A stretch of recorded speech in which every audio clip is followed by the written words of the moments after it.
Babble, oh, psychobabble. You're out in the sea, now it's fading to black.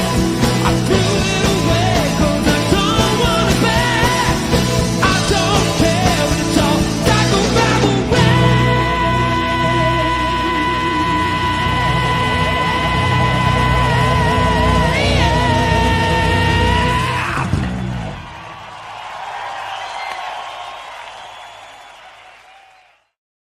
And just like that, we're back on our stock carburetors over here. How is everybody doing? Let me swing in here. So, what a difference a year makes, huh? I'm sorry. There's no denying. The pictures on the left were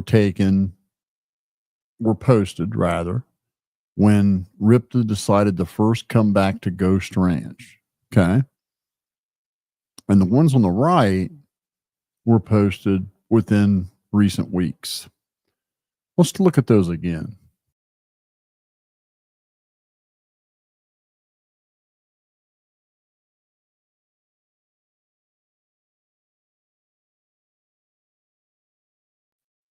So there's no denying this. You can't deny this. Now, we're going to be told that everything's just fine, which is a lie, because let's break it down. What happened in Big J? So you get to live with your favorite celebrity for free. You get your own space, like it's almost your place, right? Own private entrance and everything. Plus you get paid. Plus all your room and board's taken care of. And you leave that to go live in a camper. And everything's fine. And my gut, which has never failed me, tells me things were getting too heavy for Rypta. He saw that he was headed in the wrong direction, and he got the hell out of there, and he's going to go get some help and get straightened out for his child. Now, my only other question is, now, Rypta, I know that you're under an NDA and you can't speak about this, so you have to pretend everything's all peachy. But one look at that hack job that was being done on Ryan's kitchen, and Ryan bragging about getting his kitchen remodeled, and that being what the remodel was, nobody over there was of sound mind. There is not a human being alive that I know of that would post pictures of that work and pretend to be proud of it.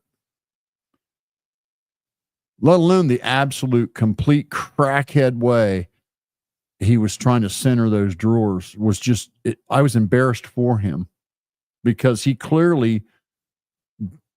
has about a 4th grade math education. That is not how you center something. Not even close.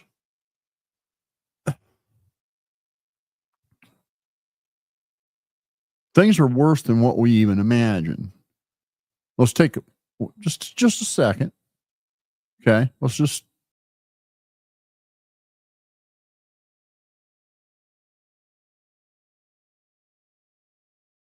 those pictures are a goddamn year apart, man. Combine that with all the crazy talk.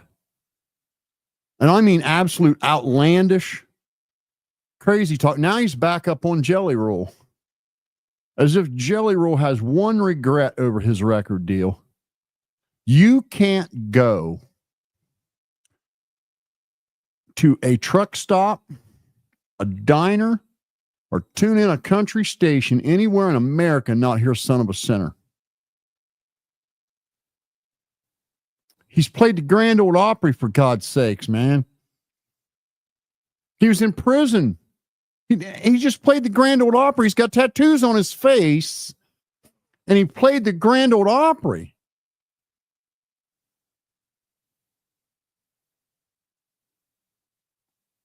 And Crack Squad, your boys out there dissing the man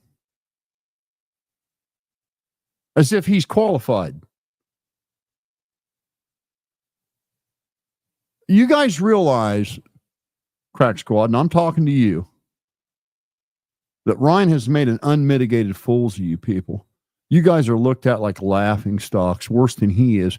Everybody in the industry is looking at Ryan with just pity at this point.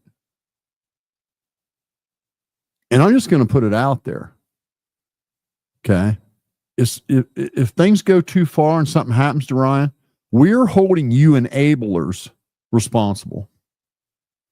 You guys have done this. You guys have continued to enable this irresponsible drug abuse to the point where it has destroyed his reputation, destroyed his career, destroyed his income, destroyed his voice, destroyed his creativity, destroyed his art, destroyed every relationship in the business that he had.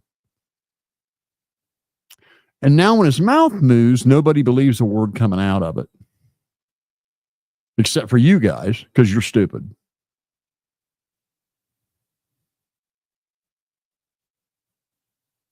But I don't know how you look at this and even try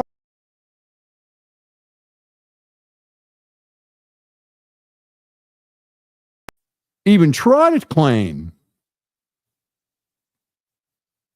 nothing's going on. Stop it. So now I got to say this to you, Rypta. You, sir, have an obligation. As a human being, you are obligated to report anything concerning that child over there.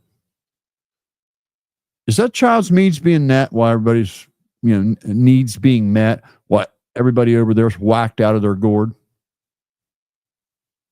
And if you can't say absolutely yes, Rypta, your ass best be making some reports because you are obligated, buddy. You're obligated. And his NDA will sink like a rock when you say, well, there was a child being abused, so I had to break the NDA to save the child.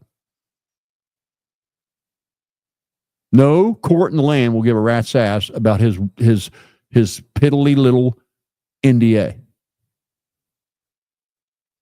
Don't go lying and saying everything's okay. Just don't say nothing, Rypta. That way, at least your integrity may stay intact. But if you run around saying everything's okay and you just decided to move out where you were getting free room and board, living with a celebrity and getting all your needs met and driving whatever kind of cool car you wanted and riding quads and dirt bikes and doing this and that, to go living in a fucking camper and shitting outside, your credibility is going to sink, bud. And as a man, that's all you have. That's all you have in life, your credibility. I mean, how would you like to be Crack Squad? No credibility. Nothing they say is believed. They could even say something true about somebody. And the problem is now nobody believes them. I mean, I doubt they could call 911 and get the police to come because the 911 operator will go, oh, you guys are Crack Squad. You guys can't be believed. You guys have been wrong so many times that we can no longer take your word on anything. Is there an adult or someone else in the room you can put on the phone? Because we just can't send the police based on your words. I mean, let's recap. Cousin Billy's going to prison for attempting to delete 6 humans over being asked to please stay off my property and stop slinging gravel all over my customers' boats. And because he's kept like a bitch, and the word no is just, there's no place for that over there, He couldn't handle being told no. So he goes home, gets a pew, and comes back and tried to delete a father, a son, a mother, and an employee. And 2 other just friends. Simply because he was asked to stay off someone's property. You don't do that sober. You only do that if you're whacked out of your gourd. You don't flip on your camera and call out every single artist in the game. You call out every single artist in the game for months on end. And when they respond, then you make a video insinuating they're picking on you and won't leave you alone. You don't do that sober. A sober Ryan Upchurch would have responded with some of the most kick-ass disstracks you've ever heard. A sober Ryan Upchurch would have made another Big Little Gobstopper. I mean, you guys realize Keith Frazier, F.U. Paintsville, Kentucky, Girls Like Me a Lot, was written on the fly in response to some sarcasm. And yet he's had people in the game make absolute dead aim diss tracks at him, and he can't even respond to them now because he is incapable. And yet Crack Squad is still enabling and still enabling and still enabling and still enabling. Had Crack Squad stood with me, Creek Squad, all of us from Creek Squad that couldn't stomach where he had gone, he would have probably gotten help by now and things would be okay. But because these guys keep cheering him on, convincing him he's fooling everybody, it's gotten worse. And now Rypta's had to flee for help in hopes that he doesn't lose his child.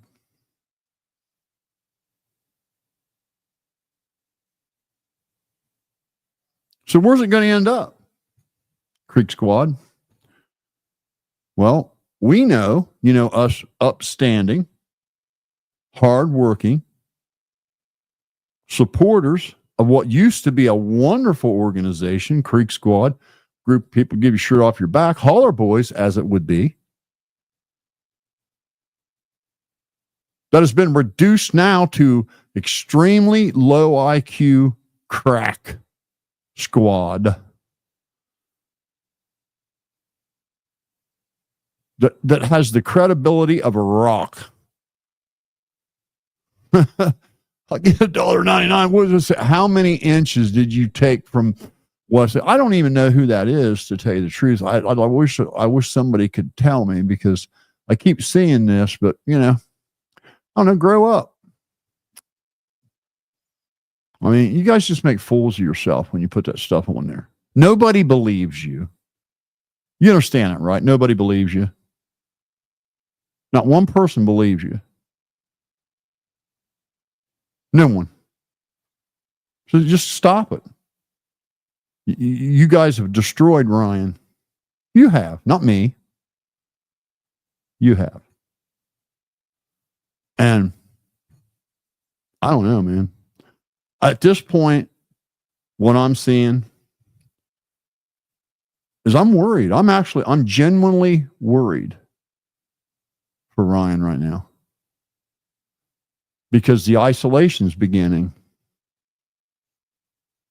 It's a pattern, and the isolation's beginning.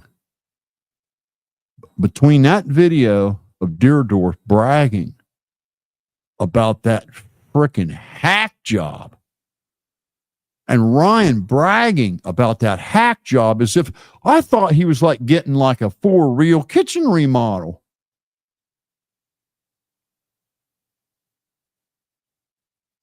He's a millionaire, and he got a crackhead kitchen hack from his buddy that's supposed to be his friend. And I'm going to tell you something, dear Dorothy, if you took Ryan's money for that work, you ought to be ashamed of yourself. Absolutely ashamed. You are not qualified to do any work like that. You shouldn't be touching any of that stuff. You don't have the ability, buddy. You shouldn't even be putting a drawer handle on. You aren't qualified. I'll bet you every vehicle he fixed gets hacked just as bad. I'm going to put this out there. The cabinets in my garage look better than what Deerdorf just put in that so-called millionaire's home. And that thing, to me, it doesn't rise to the level of meeting the requirements of a low-income rental. Honest to God, I would be afraid to bring a prospective renter by and say, here's the little efficiency I'll rent you. Look at the kitchen we just redid. I wouldn't even be able to do that. I'd have to have somebody come in and fix all that shit first. The crooked cabinets and the crooked drawers and the uneven floor and the backwash that was full of just caked up drywall mud and joint patch. What? Do you realize you could have replaced that whole backsplash with one good piece of drywall and not done any of that mud and Deerdorf? You know, because someone that knows how to use a tape measure could measure right around them boxes, buddy, and slide her on there. I got buddies that do that shit on the side, and they're so good at it, they don't even need to sand. They can literally drywall a whole room, mud it and tape it, and not touch it with a piece of sandpaper. My God, man. It's far worse than I would have ever imagined. And you know, I got this weird comment. I want to share with you guys and get some of you guys' opinion on it. So on my last live, somebody made a comment that said, do you think if Ryan gets sued, it'll fix all your health issues? What the fuck? I'm going, what? Okay, one, I wasn't aware I had a bunch of health issues. I caught the flu, you simpleton. You know, I tried to be nice and polite to you, and then you like acted like you were like some little buttercup that got hurt. And we just don't have no room for buttercups around here. Okay, you got to man up, son. I caught the flu, and I think they said about, 60% of Ohio have it. And it gives you pneumonia. And it's giving people lung infections and stuff. Some people have died from this flu. Now, I have neuropathy due to the chemical regimen cancer treatments that I took. It's a side effect of that. But my cancer has been in remission since 2015. Had no issues. And you guys see, I ride my motorcycle. I work on cars every day. I do whatever the hell I want. But I still, here's what I'm confused about. How could someone being sued fix a physical health issue? And then when someone questions you, what do you mean? You run off like some snowflake. I don't know what to think about that. It's just, I guess, I got to keep reminding myself that I'm dealing with people who have the IQ of a child. They, like you see this, every live stream, they talk about gay stuff and butt sex and just nonsense like fourth graders and fifth graders on the playground. You got guys that are single, can't get a woman, have no children, looking at a guy like me who's been married 3 times, raised 4 kids and adopted 2, and they're calling me gay. It's like, no. You might want to take a look in the mirror.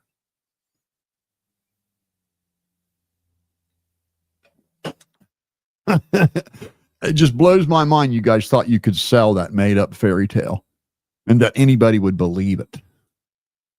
It's funny at best, pathetic at worst. But let's get back to what you guys have done to Ryan Upchurch. You and your enabling. You and you're not listening to someone obviously way smarter than you. And I'm just going to toot my own horn. I told you so. Everybody, put a 1 in the chat. I told him so, didn't I? Didn't I tell him this is where it was going to end up? Didn't I? Every goddamn thing I said, just spot on. It's right there, exactly the way I said it would be. His algorithm's ruined. His reputation's ruined. He's not coming back from this. He's not going to come back from this because his ego will not let him ever be humble enough to ask for forgiveness. Because of you. Because of you, Crack Squad. He is not able to humble up. But I warned every single one of you that this is where it was going. And now I'm going to clear up some other bullshit. No, he did not win any court case. None. He paid one person to go away, and they took the money. That's not winning. That's losing. And I'm going to tell you, I saw the man, and he's grinning from ear to ear. So it must have been a pretty hefty check, because I haven't seen him that happy in quite a while. And good for him. Good for him. That's the whole point, to teach him a lesson. And I guarantee it was enough money. It stung hard enough. He learned a lesson. Because I can tell you right now, at this point, he's starting to have to count money.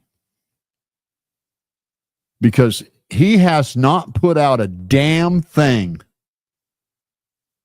Not a damn thing in the last 3 years that anybody would pay any money for. Period. So he's still surviving on the good shit he did before the dope.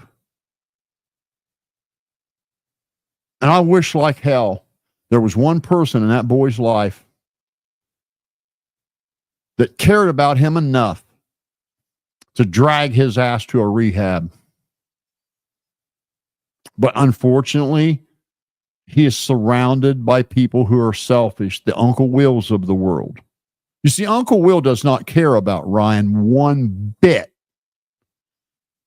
Uncle Will cares what Ryan may do for him. But he does not care about Ryan, the human being. Because if he did, every time Uncle Will turned his camera on, he would beg Ryan to go get help. Captain Kurt does not care about Ryan at all. He cares about what Ryan can do for his internet presence. That's it. Because if he cared about Ryan as a friend, he'd take his keys and not let him drive drunk. And he wouldn't care if he hated him for it. You see, Captain Kurt would turn on his camera and say, Ryan, I'm your friend. I love you. Please go get help today. And unfortunately, Ryan has nobody like that in his life. You've got B. Loose, who is embezzling money like a motherfucker because he knows it's going to cave in. And when it caves in, B. Loose is going to haul ass. And he's going to be off living somewhere near the water, spending Ryan's money for the rest of his life. You mark my word when I tell you that guy's the devil, and he's robbing Ryan. He is robbing Ryan blind right now. Deerdorf is sucking Ryan dry. B. Loose is sucking Ryan dry. Cousin Billy will be in prison, and Ryan will be buying his commissary. None of them care about Ryan the person. They only care about what Ryan can do for them. Because if they cared about him, he'd been in rehab 2 years ago. And he wouldn't have ruined his reputation running around saying Kylie Rodney's not real. And there's 80,000 kids missing from Maui with a population of just 60,000 people. He wouldn't have been making videos saying that Prosser Family Campground is nowhere near the forest, the goddamn state forest, when it's right in the middle of it.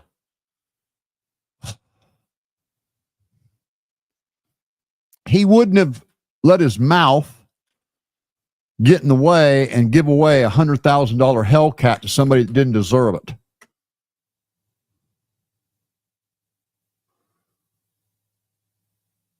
He wouldn't have taken his first client as a new record label, Chase Matthew, and ruined everything and become everything he claimed that he hated about the industry. He signs Chase to a year under his label, and because he was on dope, thinking he was Mr. Investigator, he didn't do shit for Chase. So when the year was up, Chase thought, man, this guy's on dope. He's running around saying Kylie Rodney's not real. He hasn't done shit for me except give me a pickup truck. I'm going to go with this label that can provide me a professional studio, some professional songwriters, and get my career underway. And the minute he did that, Ryan turned on him and tried to ruin him. And he wanted the truck back. He wouldn't have taken a friendship, a friend, a real friend. I mean, not one of these fake friends, like Captain Kurt, Uncle Will, all those fake friends who only care about Ryan because of what Ryan could do for them. He wouldn't have taken a real friend like Adam Calhoun, a ride or die, who had his back no matter what, and threw that relationship away like it meant nothing. And traded it for a friend like Deerdorf, who would slop up a kitchen like that and then ask for money. Because I'm telling you, that was one horrid mess. And I'm not exaggerating even a little bit. That was terrible. People are laughing at that. I can't believe he put that on camera. Now everybody knows Ryan's got a crackhead kitchen. And he's a millionaire. And he's got a kitchen that looks like it's in a cheap rental property down on the south side of Cleveland, on the second story of an efficiency apartment that was built in the 40s.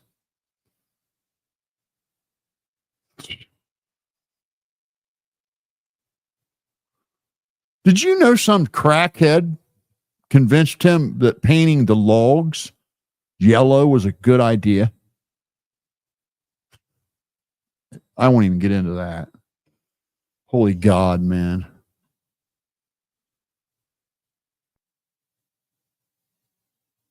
You know, I'll never forget how taken back I was when Ryan first went off the deep end over the Kylie Rodney stuff. And I realized, because at first I thought it was sarcasm. I thought he was like trying to be funny or something. And I was just like, wait, he's serious. Because he was like getting angry and staying up all night and all this crap. And then, you know, offering a $100,000 car. I thought, wait a minute, this ain't sarcasm. And when I realized he was going off the deep end like that, I literally sent a message to Adam Calhoun. I said, hey, dude, man, you know, what do you think about Ryan, you know, doing the saying Kylie isn't real and all this crap? And you know what he said to me? Ryan's my boy, man.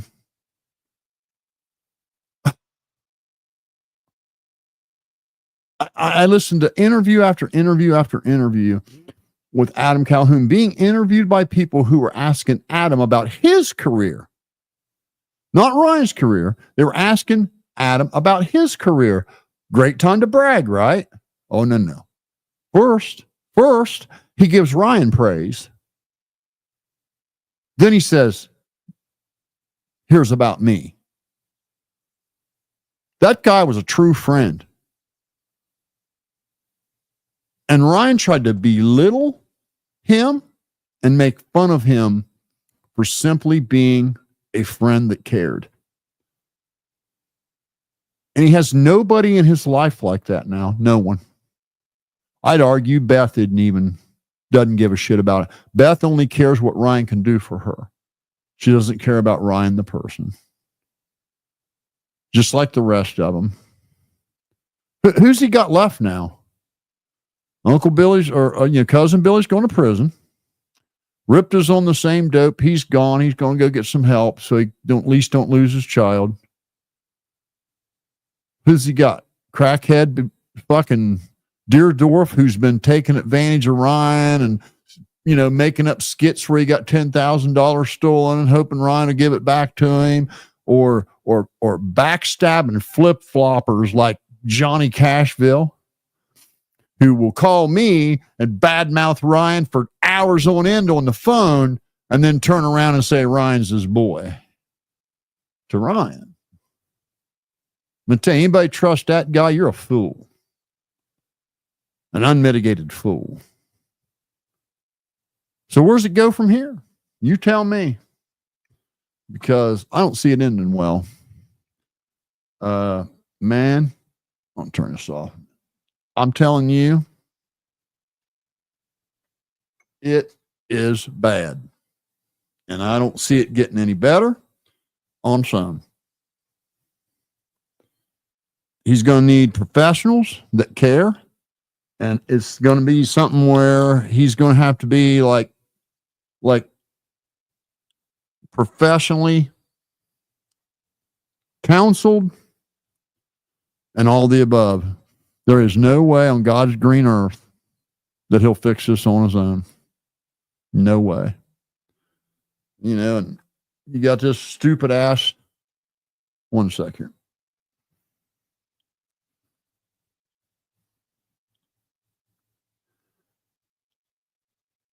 I'm getting cold, man. I got to wrap myself in a blanket. I'm still getting cold chills from this damn flu.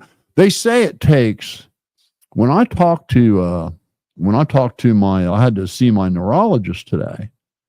And when I was talking to him about it, he said, everybody that's had this flu, it's taken them like 20 days to start to feel better. Like where they're like, okay, I'm over this now. It's a nasty booger, man. And the topper of all toppers, I had a flu shot. What good that do? I'm almost thinking I had some derivative of COVID. And the weird part is it hit me and my wife at the exact same time. We were both fine. She was over working on her little store, and man, I was out there helping my neighbor get his Allison tranny. And that fucker was heavy, and I did work up a sweat. It was cold. I did go outside while I had sweat all over my neck and shit. But my wife come home that night and she goes, boy, I don't feel good. Neither one of us felt like eating supper, even though we worked all day. And as soon as we put the 12-year-old on the bus, we had to go to the emergency room. I mean, that's how aggressive it came on. So my warning to you is, if you get to feeling bad, you better haul ass. Don't take it for granted. It tried to kill us. It literally tried to kill us. Flat out. So now, back to what we were talking about. Just one more time.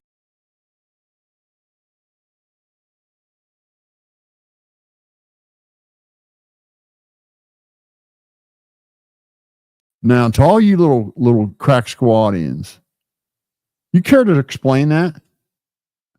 If it's not the if it's not the blatantly obvious 8,000-pound elephant in the room, what is it?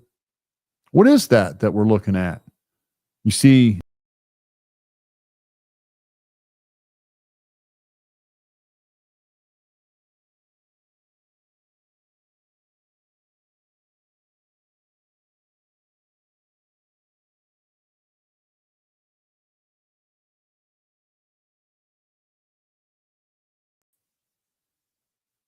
I mean, my eyes see a sober Rypta and a sober upchurch on the left, and a year later, an addicted upchurch and an addicted Rypta. That's what my eyes see.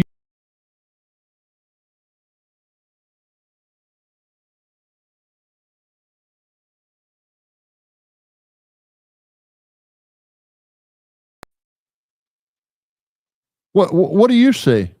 Here, I'll tell you what, I'm going to go get the actual. Hold on one second. Let's do it this way. Yeah, let's do it this way. We're going to do it. We're going to do it like this. Let's go ahead and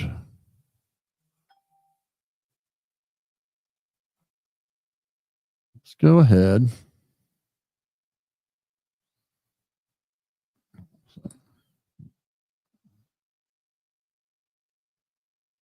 Yeah, I'm doing that on purpose, dude.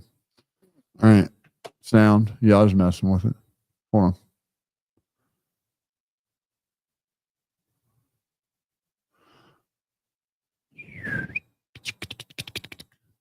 Yeah, let's go ahead, do this, and okay, now I'm going to go to present, show your screen. We're going to go right here and go right away.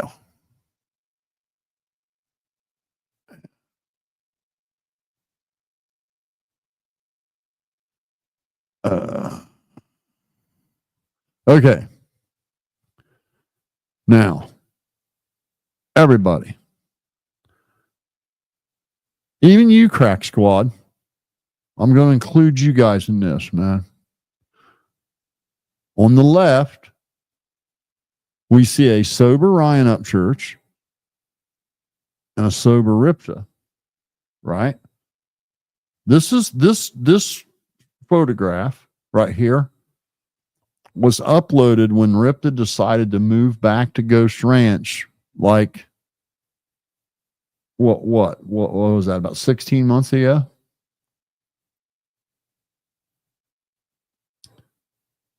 Look at his fucking eyes now. Look at Rypta's eyes now. Stop it, Crack Squad. You can't even try to claim there's no dope anymore. You're just making fools of yourself.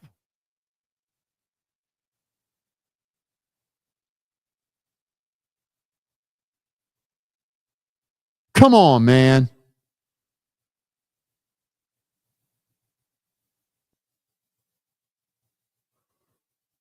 Tell me about it, man. Tell me that ain't in the mirror over tweaking.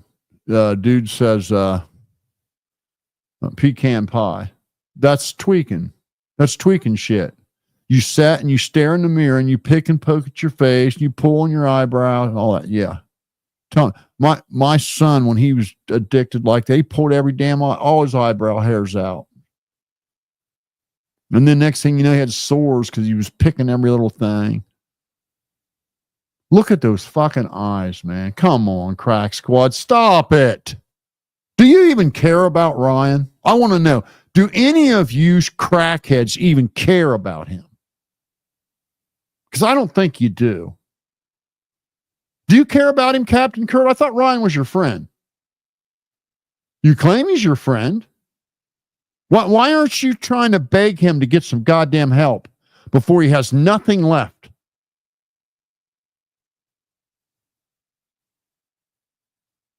Again, I will remind you.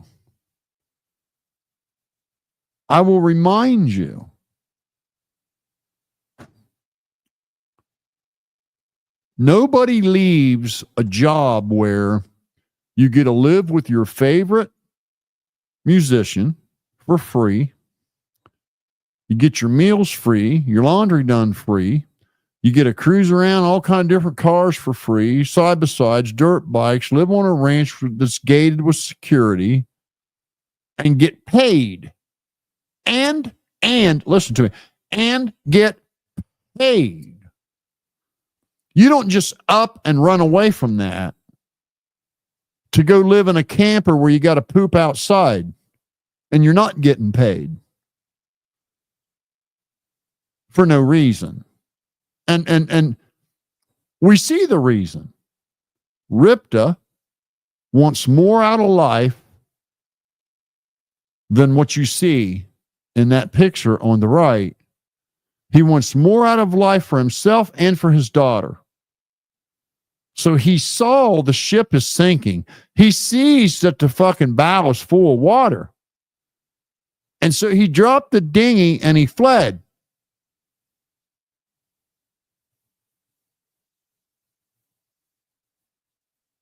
I just want to know, when are you people going to stop the enabling? When are you people going to join Creek Squad as a united front and demand this guy do something about cleaning his act up before it's too late, if it isn't already?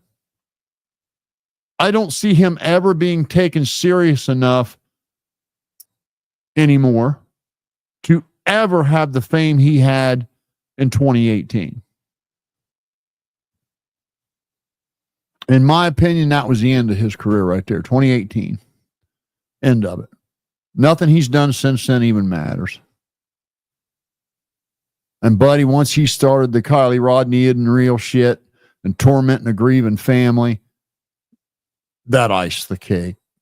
It just iced it. He lost Creek Squad, which was a huge blow. You know, Creek Squad was probably a good 500,000 loyal ride or die who want nothing to do with him while he's this version of Ryan Upchurch, a hateful, mean-spirited bully.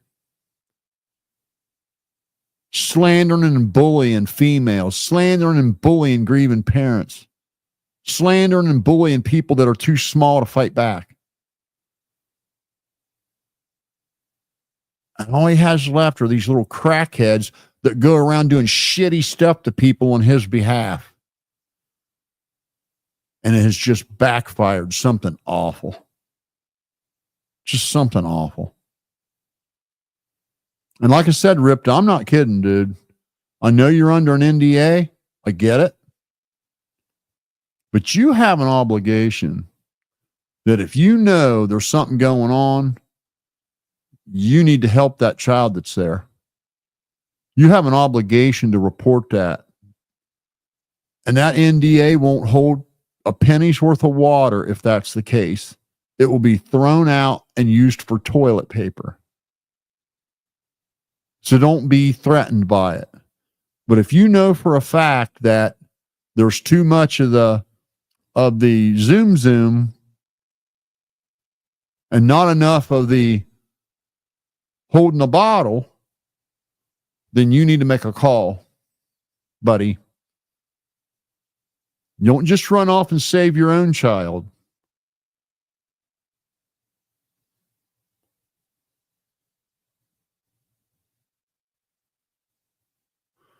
Yeah. I mean, he can't, listen, Nick, he can't make a video anymore unless he's just bad-mouthing somebody. What is that all about? What happened to the Ryan that would make a video and make you laugh? When is the last time Ryan made a video that made you laugh? 3 years ago? 4 years ago? Now it's just, this guy's a blah, blah, blah, blah, blah, blah, blah. Now he's bad-mouthing Jelly Roll again. Justin Time's diss track was a kill shot. The video, Justin Time's video, the quality of that video was incredible. The lyrics were so spot on. And then you got Flawed. What him and Gator. Oh God. I didn't feel good. And daggone you, Twisted Tennessee, because he sent me that link, and there I am in the hospital feeling like shit, and I'm laughing so damn hard I gotta pee, and I can't get up to go pee, and I can't quit laughing. Oh my God, they had me in tears with that damn thing. Dude, those diss tracks were incredible. But here's my point. Crack Squad, enablers, and I mean it. We are going to hold you responsible if something happens to Ryan. Me, Creek Squad. We're going to come for you little crackheads, you enablers, if something happens to Ryan. We are going to hold you responsible. We're going to put your pictures out there, your faces, and your names. And we're going to tell everybody what you did to him. So you better get on board with demanding that he go get some help and stop simping, because you guys are trying to end him with this nonsense. Look at the difference in those pictures, for God's sakes. When I looked at those, it literally reminded me of my son, man. Because that's the way he went. Beautiful color skin, happy, a glow in his eyes, to this darkness, this pale, empty darkness.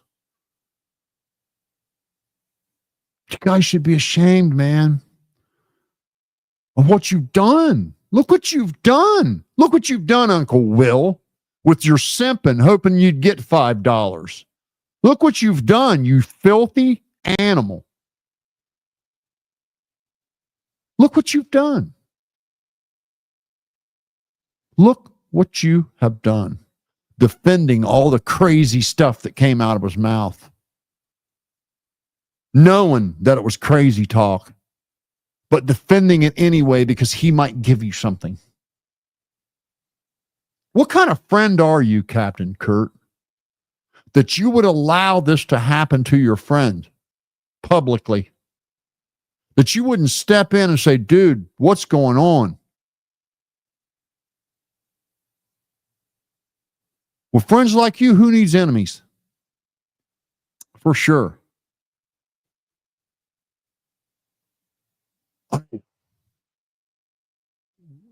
Where do you guys think this is going to end? I want to know, what do you think? He's just everybody in the game. He's badmouthed. And they all made him look like a fool. They responded with very respectable diss tracks. And he just cried victim. He just cried victim. And then tried to pretend it didn't happen. I hope Justin doesn't get mad at me. I got to play a minute of his diss track just to prove a point. And don't, I mean, I got to. Now, listen, Crack Squad. What do you think B. Loose's job is? Why is B. Loose kept? Wasn't it because he made Ryan some cool videos? When's the last time he made a video? People's Champ. And it was the most hideous excuse for a professional video that was ever made. It was the most hideous excuse for a professional video ever made. I could have made a better video. And I'll stand by that any day of the week. Because I would have used a cinema lens instead of a portrait lens. So that a 16:9 shot would look like a 16:9 shot instead of a cropped 14:3. What that was all about, I don't know. You spend all that time building a set, and then you use the wrong lens, and you can see the set. You can see the building in the back of the set, for God's sakes. Who does that? And calls himself a professional. It's like a magician using a green screen, only half the green screen's missing. Unbelievable. So Ryan's supposed to have this live-in videographer, and he hasn't made a video in years. He was screwing Ryan's mom, and then when that fell apart, he was afraid he would get exposed, so all the money he stole, he blamed Ryan's mom for. And now Ryan's mom's gone, the one person that probably cared about him the most. And that turd's there, and I can promise you he's embezzling money. I will say it just as sure as I'm sitting here. Be Loose is embezzling Ryan's money right now. Just write it down in your calendar. Remember me telling you this when shit hits the fan. Because I know it to be true. What else could he be doing? He don't make videos. So let me pull this up. All right. I mean, I'll get some more comments, man. You guys are lively in here tonight.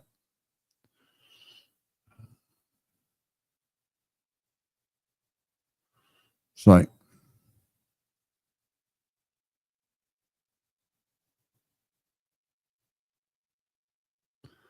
listen to this simpleton. No, other way around. Strike, flip, represent. Adam Calhoun never said a word about Ryan Upchurch. If it wasn't praise, it was nothing. In fact, there wasn't a single video on Adam Calhoun's channel of him ragging on anyone, let alone Ryan.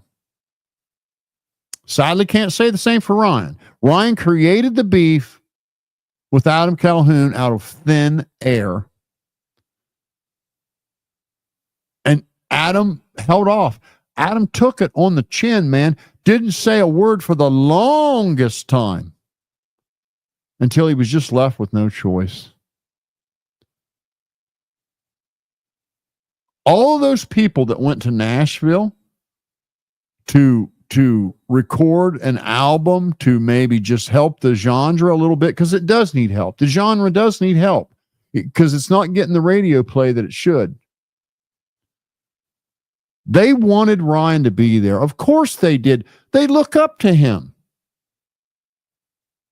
What a horrible thing. What a terrible thing that other people in the business respect you and look up to you. Why would you make fun of that? Why would you belittle people for that? Well, because you're on dope. That's why. They asked Ryan to be there instead of him being there going, hell yeah, I'm down for anything, man, to better the brand. Why not be friends with everyone instead of be enemies with everyone? But what's Ryan do? He tries to belittle and insult them all.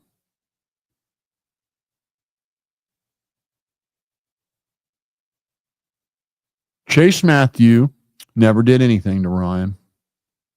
He fulfilled his part of the contract and moved on, and he got treated horribly by Ryan. Horribly. And see, as soon as Ryan treats someone horribly, Crack Squad starts treating someone horribly. Because they have no lives, they're incapable of thinking for themselves. And they think Ryan will see them mimicking him and he'll give them something. That's the entire motivation. So your comments just pure shit, dude. This is just pure shit. You ain't weirdos. People talk about celebrities. That's part of the game. But nobody was bad-mouthing Ryan until Ryan started bad-mouthing everybody. What did Jelly Roll ever do to Ryan? Not a goddamn thing, except give him a compliment. Give him a compliment. Hey, Jelly Roll, who do you think the next breakout artist will be? Well, it could be Ryan Upchurch, but I don't ever see him committing to a country label.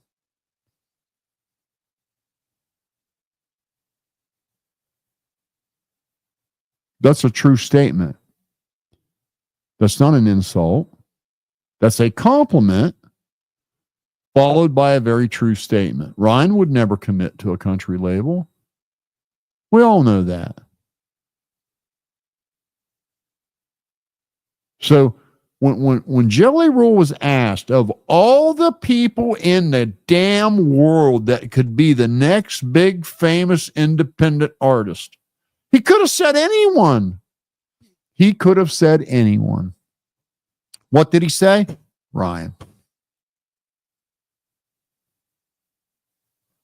When Chase Matthews was asked, how does Ryan feel about you going to an industry label? Chase said, I think Ryan would support anything I do. That's a compliment, not an insult. It's only an insult if you're on dope.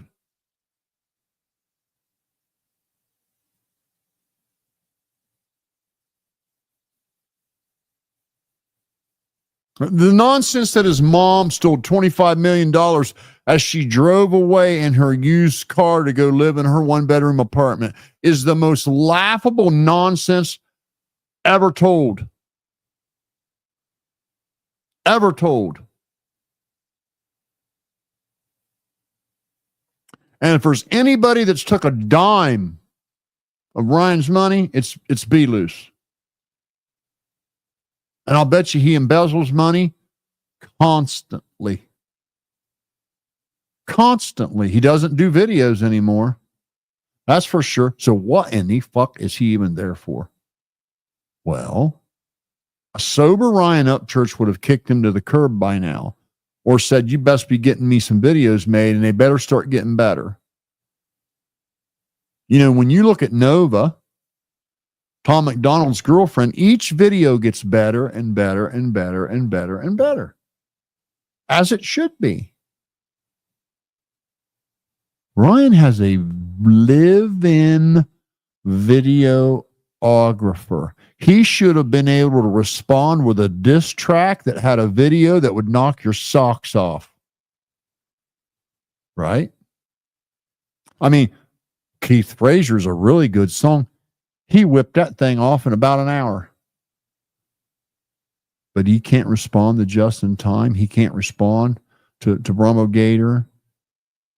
He can't respond to Adam Calhoun. Adam Calhoun took it and took it and took it and took it and took it and took it and took it. What's going on, Crack Squad? Well, I know what's going on.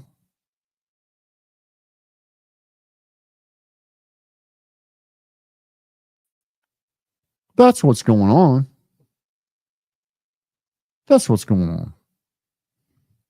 Let me see if I can find this video.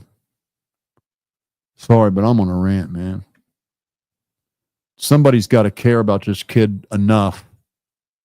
Someone's got to care about this kid enough. Someone in his life has got to care enough to risk him not liking them anymore. Someone in his life's got to care enough to take his keys and tell him, no, I'm not going to let you drive drunk. You're liable to hit someone, get sued, and ruin your career, or worse. No, I'm keeping your keys. Yep, you're mad at me. Too bad. You're like a real friend. Like a real friend.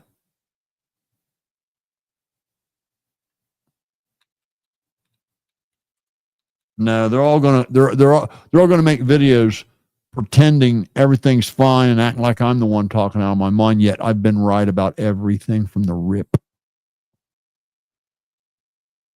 And it's because I'm older and wiser. That's all. Seen it all before, man. Been down the road before. Okay. This, God, this, whoa. Okay. Let me pull this up here.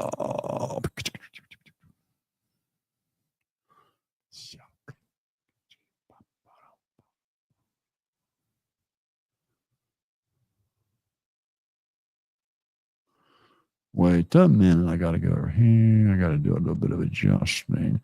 We have to make an adjustment on this little dude. Here we go. Now something cool happened. Now we're going to share the screen, right, John? We're going to share it. Okay.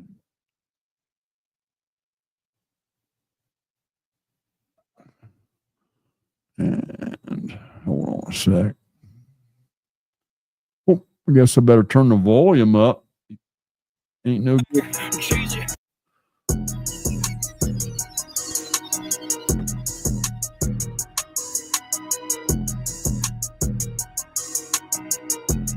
The roast of Ryan Upchurch.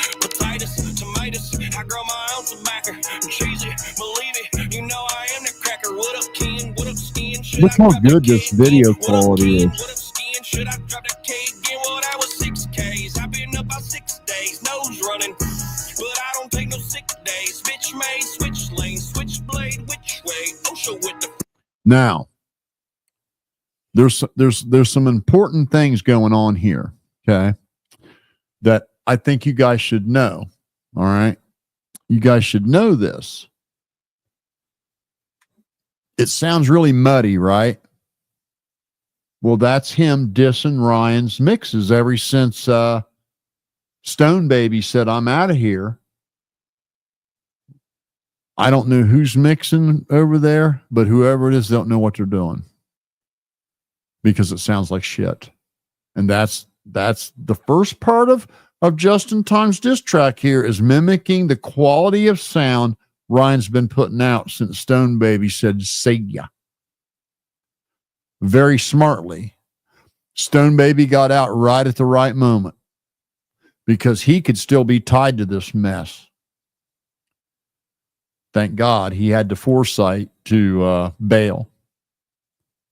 I bet I fucking get paid. Let me drop that motherfucking beat right there, Weebus.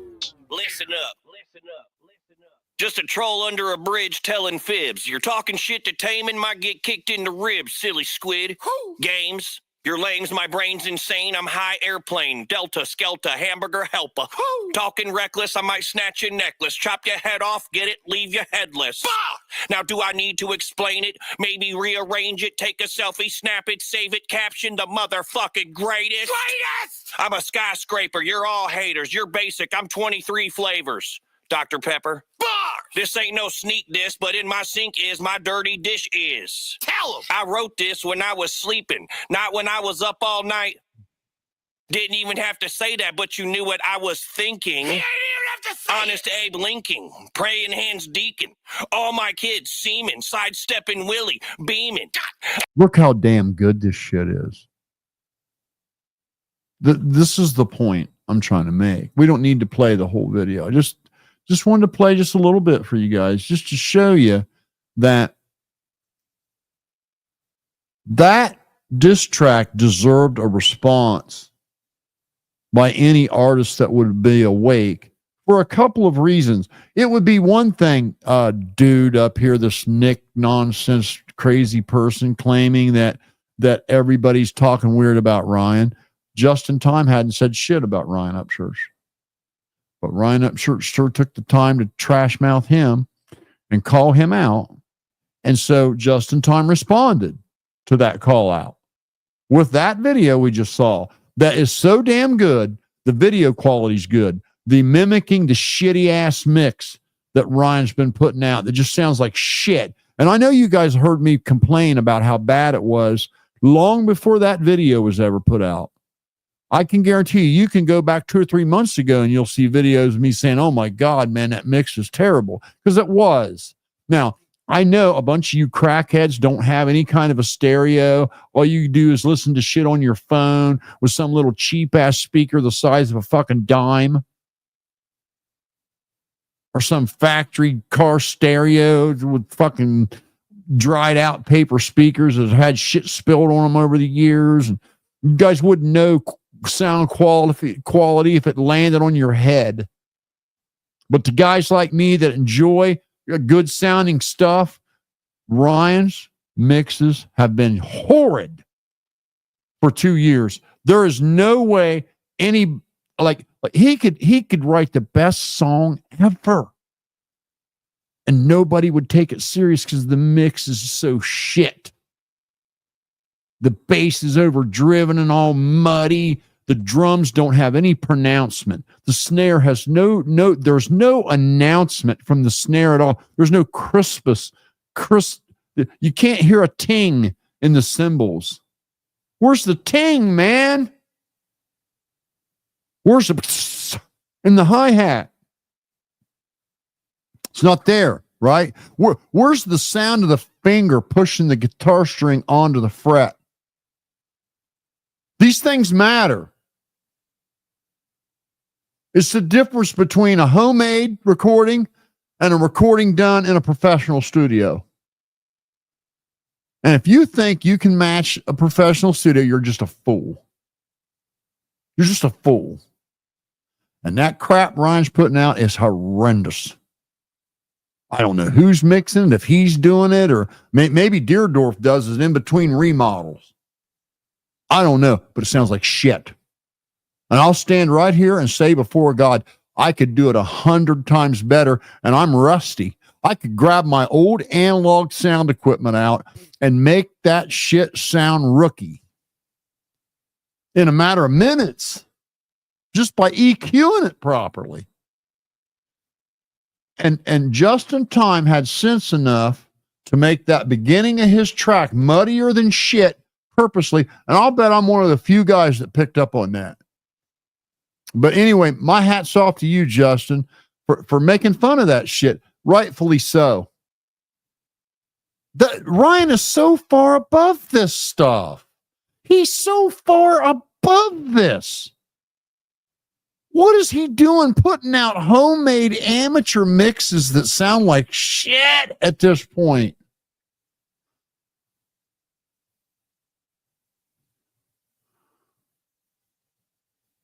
Oh, hey, that's right. I forgot that the Crack Squad Grand Poopah was the base race champion that blew 40 windshields with his stereo.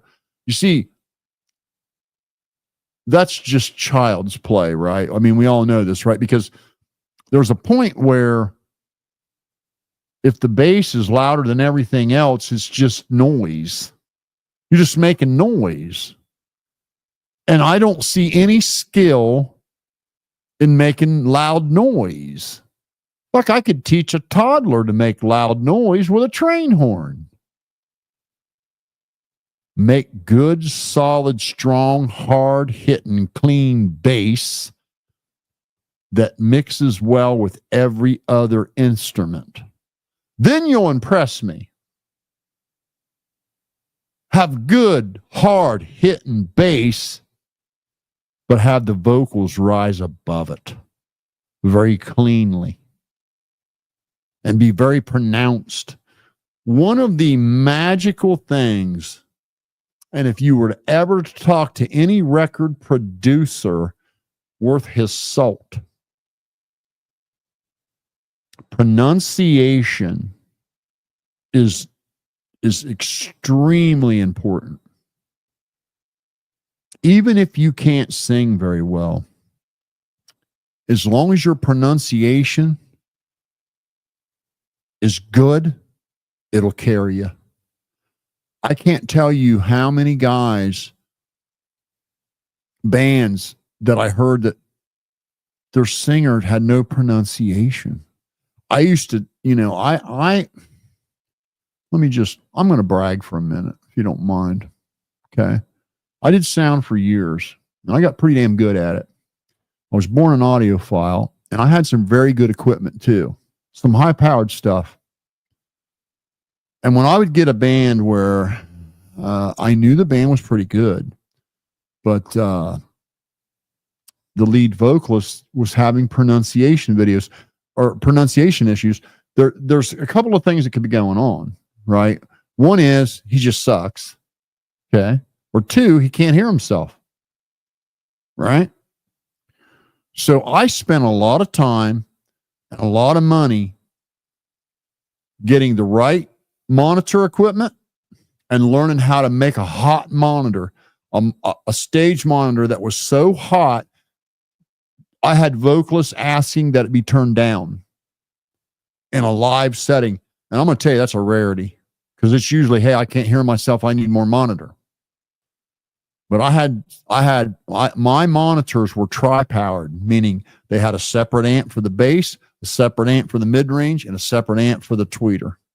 So I had a literally 3-way powered stage monitors.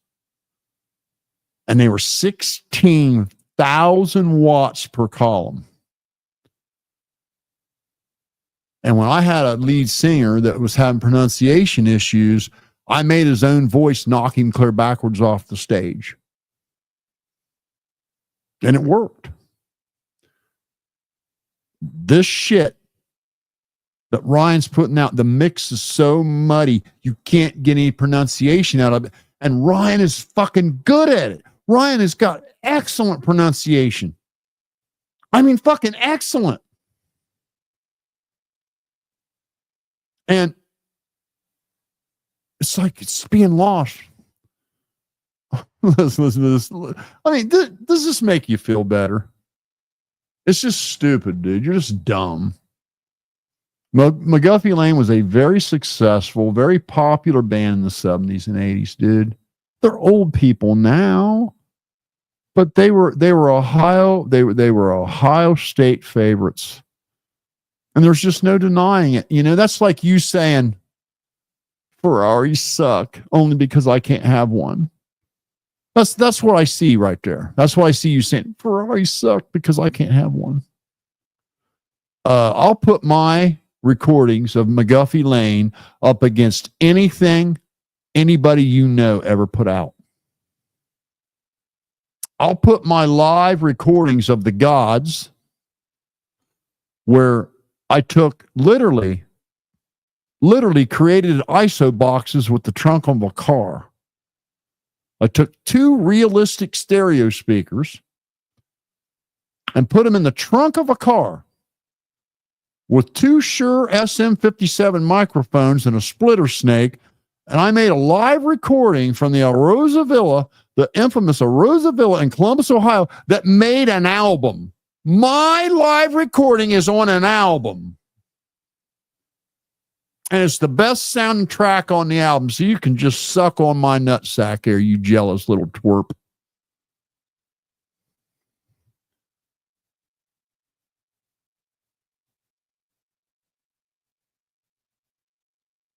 I did both for many, many, many years. I had a box truck and a box trailer at the tender age of 19 years old. I did sound for Marshall Tucker Band, McGuffey Lane, The Gods, Devo, Get the Knack. Several bands before they got very famous. Pat Benatar, before she ever had her first hit, she came through the Alrosa as a, just a come up. There were a lot of bands that way. I did a lot of outdoor festivals. I did a lot of outdoor concerts. I did many, many, many, many, many, many club gigs. I rode with the Gods for an entire year, meaning I did sound for every one of their gigs. Unless they went like way out of state, then I didn't go. But typically we were like, tri-state area here. And buddy, we made some noise. I still have a lot of that PA equipment. I have a whole building full of that shit. And I've got a whole catalog of photographs showing you that can prove it. And multiple recordings and a reputation to go with it. My best friend that I grew up with got a job working for the Big Red Boat as a sound engineer for the acts on the Big Red Boat, which is Disney's cruise ship. Through that, he went to work for a company called Delight out of Columbus, Ohio, and he told them about me, and they hired me too. Now, how does that work? Well, let's say you are a band, you're going to be playing in this area. You don't own your own equipment, or you can't afford to drag it with you. Either way, you're going to rent a sound guy and you're going to rent some equipment when you get here, which is typically the way the industry works. When you worked for this company called Delight, you were on the call list. So whatever band was coming through, if you were the next guy in line, you would go out on the gig, right? I did that for a couple of years part-time on the weekends. Well, my friend got picked up by a national record label, and he does sound for all the bands they sign, and he's been doing Lost Lands for 3 years now. And he's my age. He's damn near 70. And he right now, he works with one of the most powerful PA systems in the world. So yeah, you can kiss my balls, dude. I can back up every fucking word of that any day of the week. So yeah, you jealous little twerp, go ride your bicycle. Let the big boys worry about it. So, you know, it is what it is. You can go right to my channel. I've got multiple recordings on my channel. Multiple photographs, videos, all of the above. And no, I never won any world championships. Nope. Never blew 40 car windshields. Nope. But I could run a mix that would be so damn clean that the band would come and thank me. And that was good enough for me. You know, I did sound at the infamous El Rosa Villa where Dimebag Darrell was shot every weekend for an entire year. Every weekend for an entire year. You wouldn't believe the acts that came through that place. I did many supporting acts. Many. Where there was a national act that come on right behind us. And I even had sound guys from the national act come up and talk to me and say, hey, dude, man, that was great. How'd you do this? How are you doing that? Wow, I noticed that you're returning your gates to the channel. I've never seen anybody do that before. Oh, wow, I see you're returning your effects to a main channel. I've never seen that before. See, these are things I developed myself tinkering around at home, which gave me good control. So, yeah, I can make you look like a fool if you want to run your mouth. I'll make you run away embarrassed with a red face. I don't have to one up. All I got to do is just show.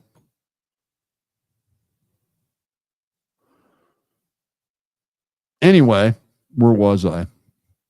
That shit that Ryan's putting out is terrible. And he is above that. He's above it. That's what's so frustrating, is he's above that. He's better than that. He should never, ever, ever, ever, ever under his main channel where all his music is at, put one of those amateur, ugly, horrible mixes out there. You get one chance to make an impression. One. You get one chance in this life to make an impression. So what if somebody's going to come and check Ryan Upchurch out for the first time and they hear one of them shitty ass muddy mixes? What are they going to do? That guy's fucking sucks. And Justin Time was clever enough to know that in his diss track, he had to include those horrid muddy mixes that Ryan has been producing. Now, I got a feeling he's doing it himself. And there's nobody around him that has balls enough to look at him and go, Ryan, that sounds like shit. I would. I'd look right at him and say, dude, that sounds like shit. Why don't you let somebody else do it?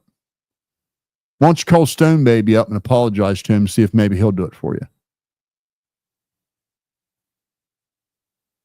Because you can't do it, Ryan. You're not capable. That sounds terrible. But see, that's never going to happen because Ryan's surrounded by simps who don't care about Ryan as a person. They only care about what Ryan can do for them. Appreciate you, Dave. And I know I'm spot on. I don't mind saying that. There's some things, listen, Crack Squad, I know you low IQ simpletons don't ever get any good advice from somebody. But there are times in life where it's okay to be confident enough to brag. And I know exactly what I'm talking about right now. I know exactly what I'm talking about right now. And I know it well. I was born an audiophile. And I was pushing on consoles when I was a tween. When I was a fucking tween, I was doing sound in live settings for my brother and sister's band. They made a living playing music. I built my own PA systems out of Baltic birch.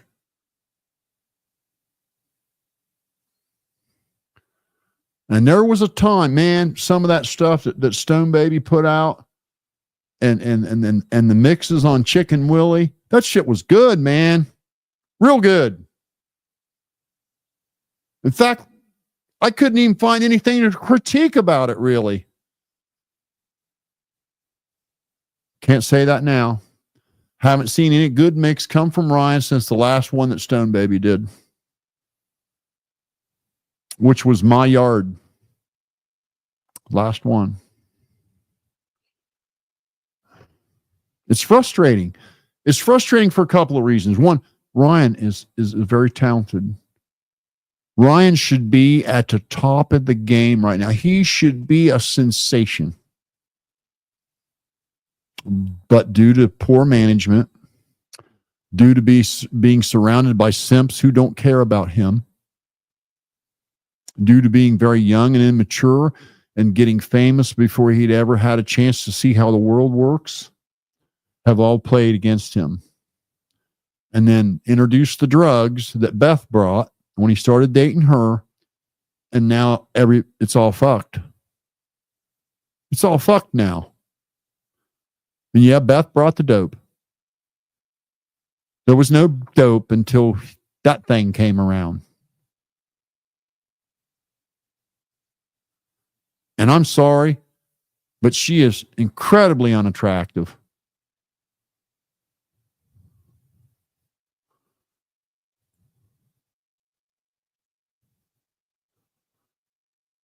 I know, man. You know, when I think of car stereo stuff, I'm sorry, man. I've only heard about 2 car stereos in my life that I would even want to care to listen to.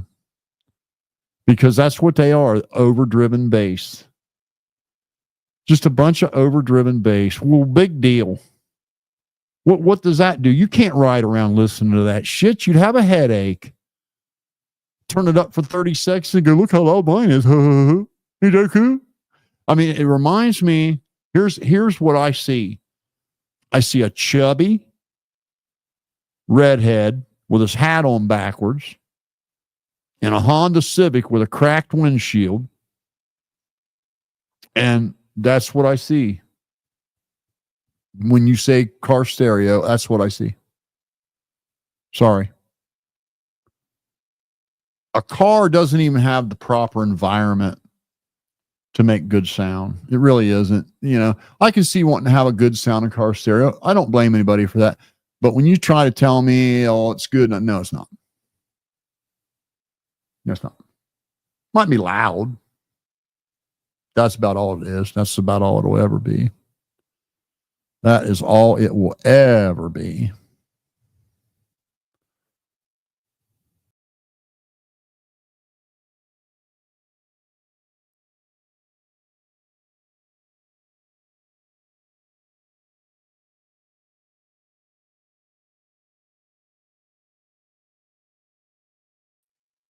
Okay.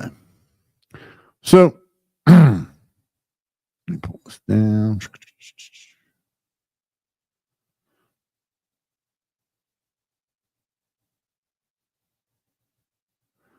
Wouldn't that be the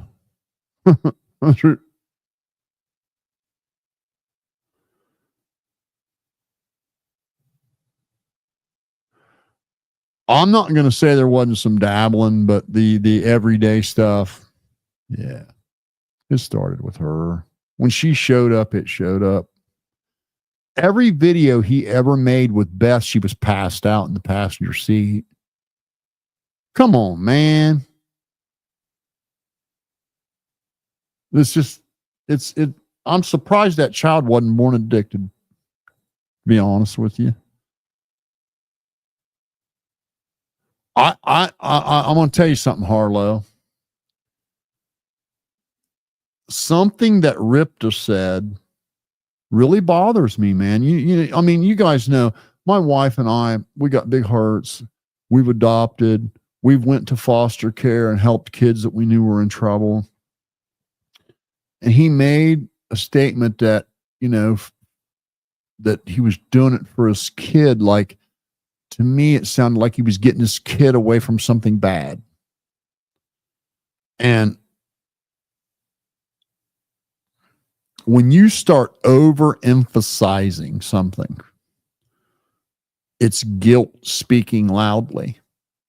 I know that's hard for low IQ crack squad to understand.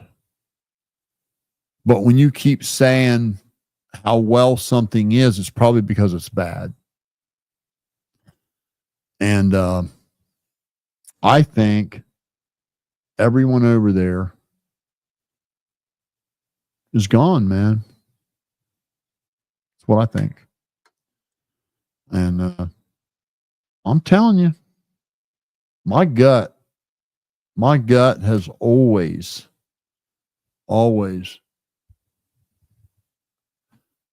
done me well. I'll share some personal stuff with you guys before I get off here, because I got to get off. My first marriage, my wife had a brain aneurysm. She had to be life flighted to Charlottesville, Virginia, and undergo an emergency coil emplacement surgery. She was a vegetable for quite a while. No memory, no motor skills. She slowly returned and got about 70% of her quality of life back. And you say, well, gee, how could you divorce somebody like that? But you need to understand that she would have these like violent fits. Like one Christmas,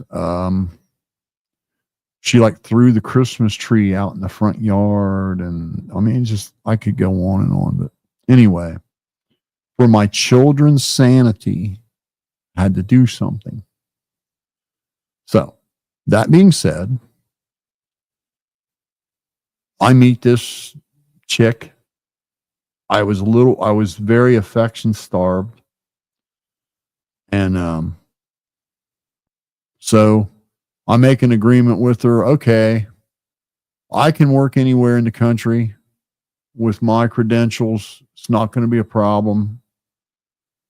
She was getting some damn job offer from some as a marketing director for a fence company in Mississippi. So I said, yeah, I'll move down there with you. We'll give it a try. We'll see if it leads into something.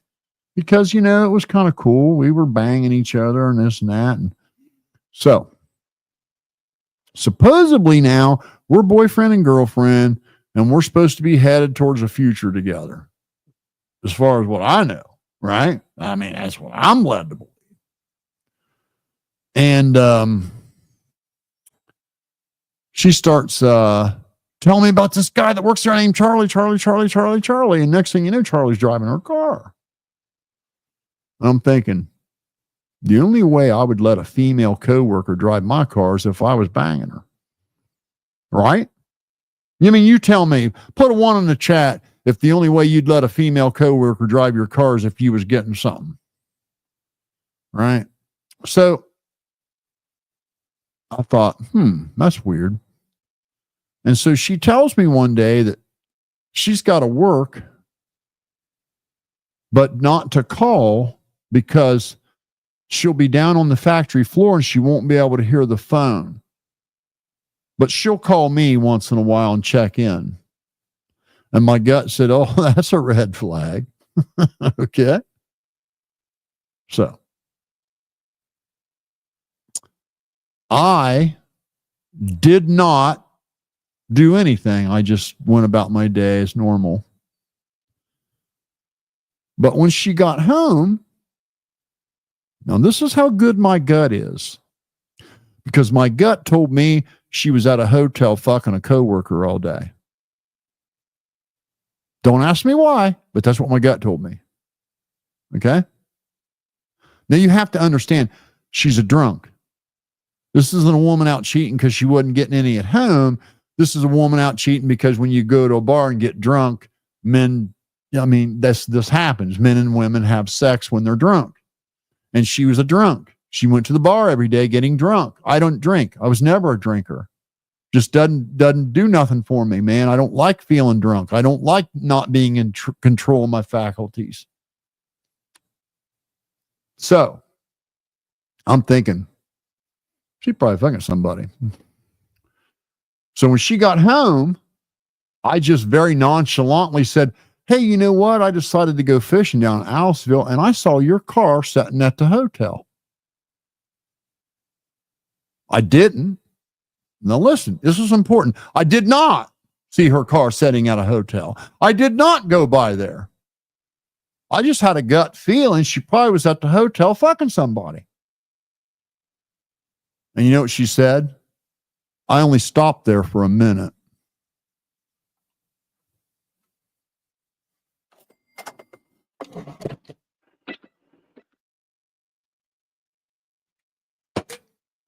Know what I mean? That's gut intuition. I could tell you lots more. I have a gut intuition.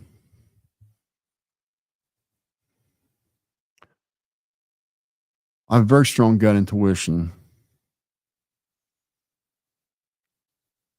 And Crack Squad, you guys better wake up. Your boy needs help. And until you guys get on board with Creek Squad, me, guys like me, the people that fled, the people that stopped supporting him when the shit started, the other 400 and some thousand that used to comment and watch all his videos, us, you better get on board with us. Or you're going to lose this young man. And I'm tired of trying to beat rusty nails into hard heads. But you guys, and you're simping and you're pretending and you're avoiding and you're just absolutely ignoring reality in hopes that it might be something else is foolish. One more time.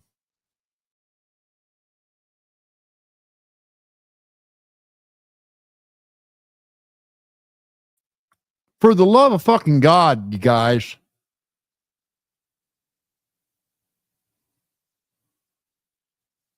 Get it together, man.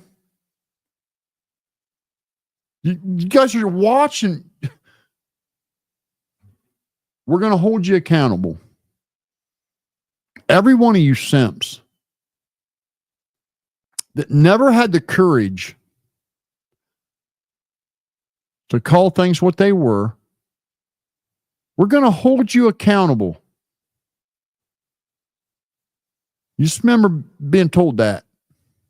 We're going to hold you accountable. So I'm going to go through a few comments and I got to get off here. I shouldn't even been on here this long, but when I see now, oh, foolish me. Okay. I had this like stupid idea that Rypta would show up at Ghost Ranch and things would get tightened up a little bit. And Ryan could get put back on track and have a decent, somebody mixing his music half decent and all that shit. And all this stuff would be behind him. And No, what's Rypta do? He goes there and starts doing drugs too. Dumbass. You damn dumbass. You damn dummy. Good grief, man. Any of you guys have any willpower or anything?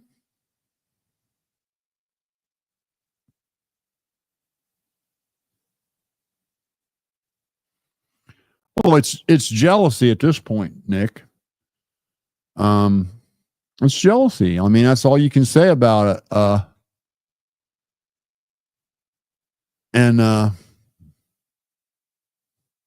Man, you know, these people are something.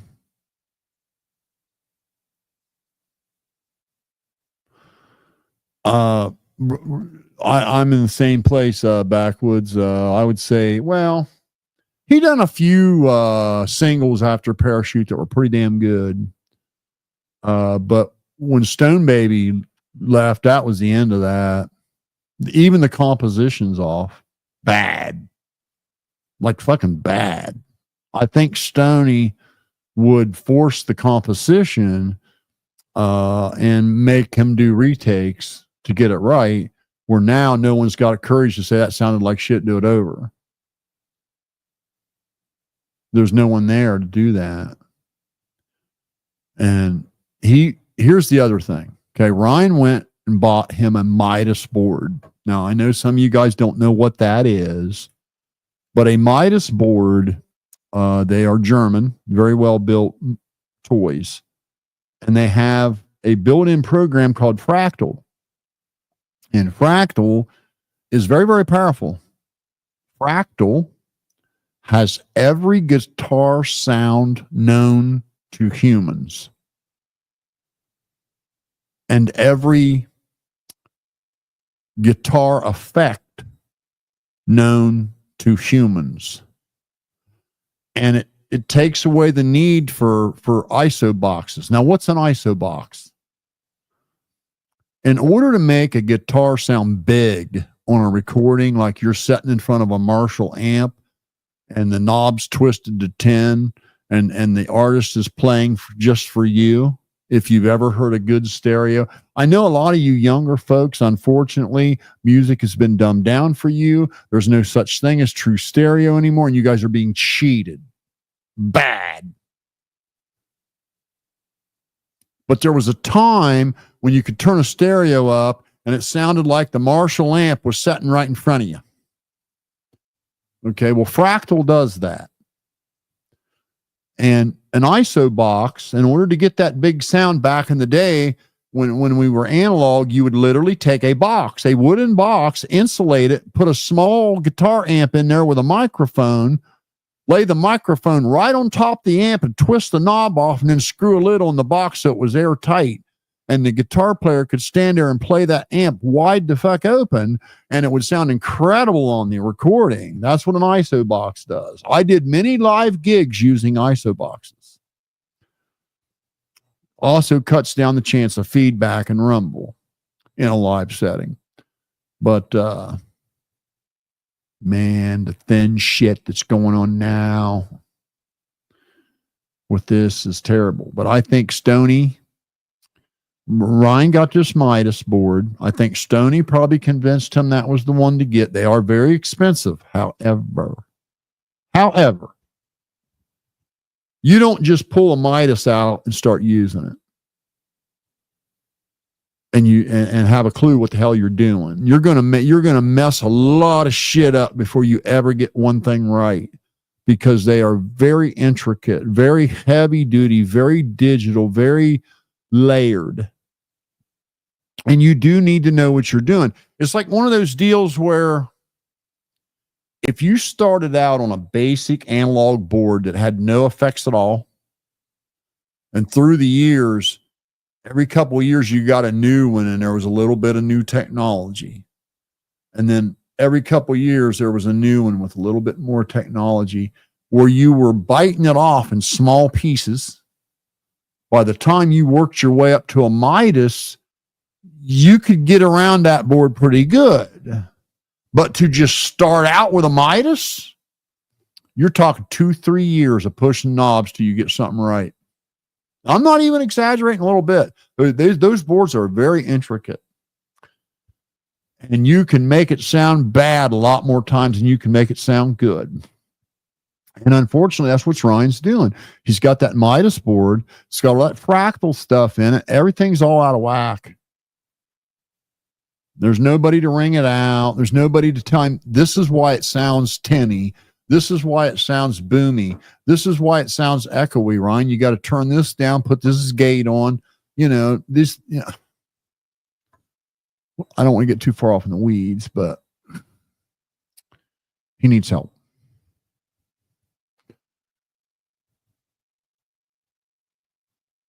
Well, Rypta was there for the longest time, and Patty and Rypta's wife weren't getting along, and that's why Rypta left the first time. And then Be Loose made up all the lies and put that shit in Ryan's ear that his mom was doing something wrong when it was Be Loose that was doing something wrong the entire time. And that whole big fallout happened. Well, then Rypta came back. When Rypta came back, he looked, this picture on the left is the week that Rypta came back. On the left, look.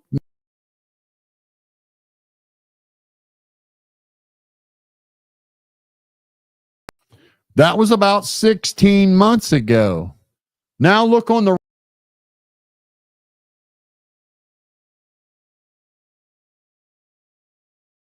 Shut Up Crack Squad. Ghost Ranch is on dope. There's just no hiding it anymore. If it was only the picture, maybe. But what about the crazy talk and the nonsense and the conspiracies and the wildness and the just stupidity? The everyone's after me, everyone's out to get me nonsense. What's all that? What's all this muddy ass, shitty ass music and these mumbled up lyrics? What is all that? Well, that is part of that. You guys can keep pretending, but what are we saying here? Hold on. Okay, it says Be Loose is probably doing exactly what they blamed Patty. Well, yeah. Yes. Be Loose tried to blame Patty for everything he had done because he thought everything was going to hit the fan. Be Loose is embezzling money every single fucking day. And he's just going to disappear sooner or later with a shit ton of Ryan's money. You mark my word when I tell you that. Just as sure as I'm sitting here, I wouldn't doubt that Be Loose doesn't have a life insurance policy on Ryan. I'll just put that out there too. And the best thing Ryan can do is get rid of that son of a bitch. He's the devil. He's the devil. He's Satan. He's drove a wedge between Ryan and his parents.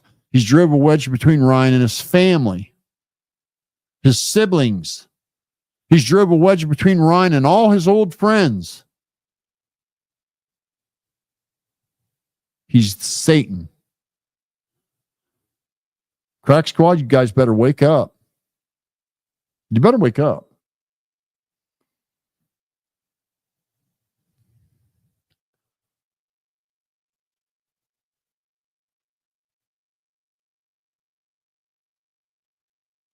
Appreciate you, bro.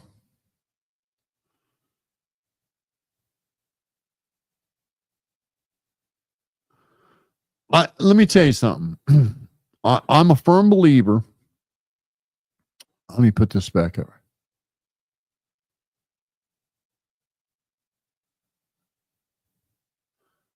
You can turn things around in 2 years.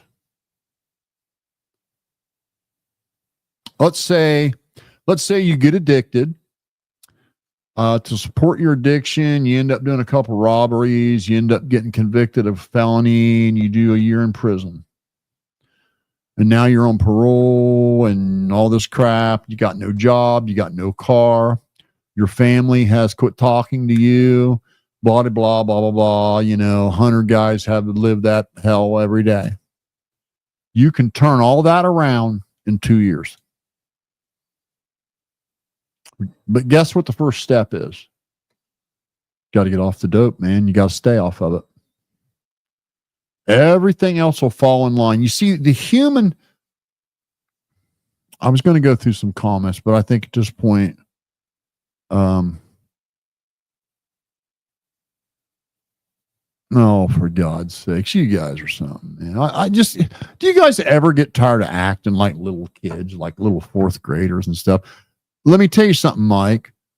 On Justin Time's worst fucking day on this earth, his worst day, he's done better than you. So now what? Now what? So what's your excuse? So if Justin Time is this, and he's done way better than you, what's going on, man? Because I can sit here and say with absolute confidence, you still live with your mom. You have no job and you probably don't even have a car. I'm right, ain't I? And your number one asset in this whole world is this new bull you got like a few months back that someone else gave you because you couldn't buy it on your own.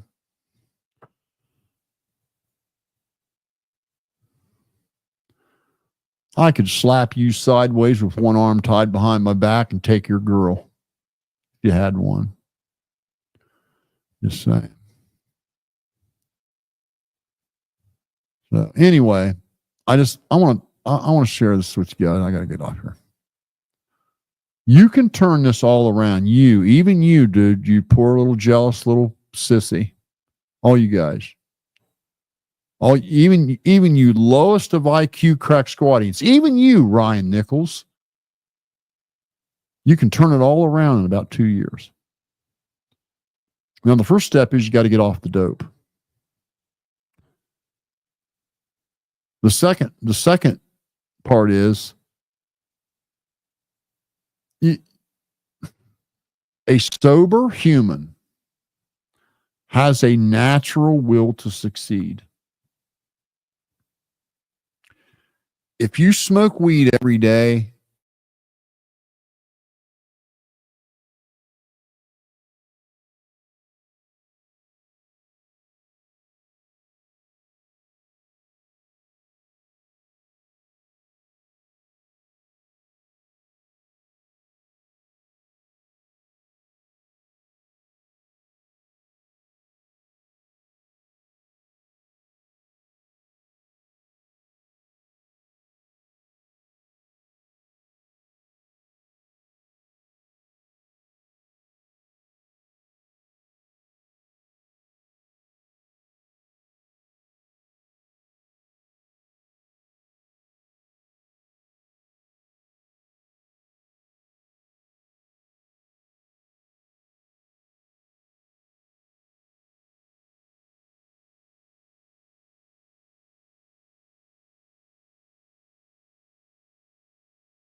it's like all of a sudden everything just stopped.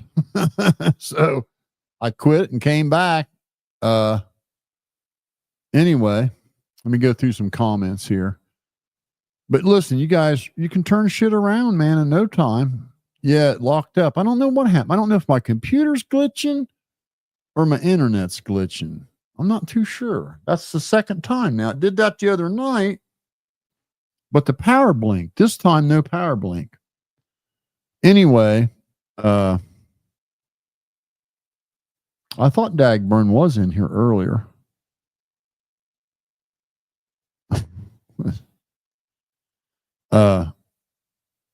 Yeah, just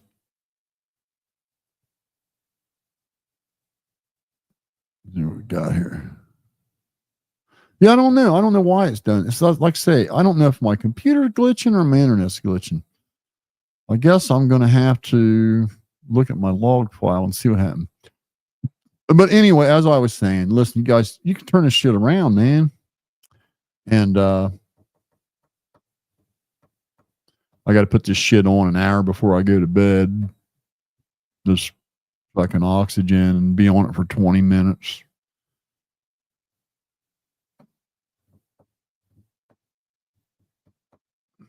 Hopefully I go to the doctor Friday and I don't have to use it at all. Okay, let's see. Look here. Yeah, I don't know. I don't know if the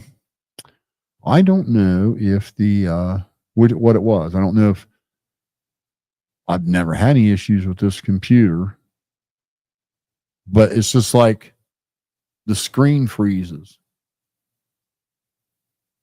and you can't do nothing. So you got to close it and open it back up again. Well, I know if the internet goes out, it'll do that on Chrome. It'll make Chrome freeze. So I don't know. I don't know if the internet's glitching or the computer.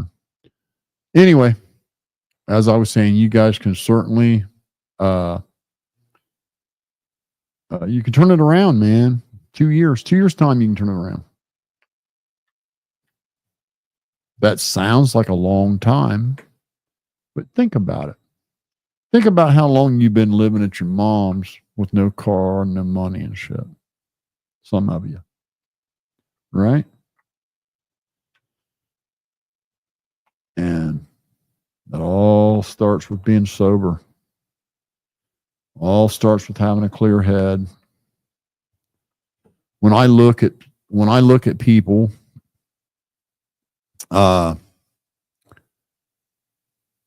I don't think it was power, man, this time. I think my computer locked up probably. Anyway, when I think about, I see the little fourth graders are in here.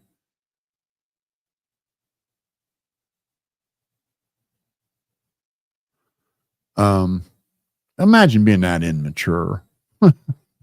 Sound like little children. I just feel sorry for some of you guys. They've got nothing going in life at all. And they think making like some juvenile insult about butt sex is like, whatever, man. It's just funny. Oh, Jesus Christ. And it's always one of these little twerps that can't even get a girl. They still live with their mom. They don't even have a girlfriend because they don't have a car because they don't have the gumption. Watch me. Yeah. PBR does butt sex. They'll spend all night just to get in, like make 15 different accounts just so they can get in there and say that. One of them actually paid money just so he could say it.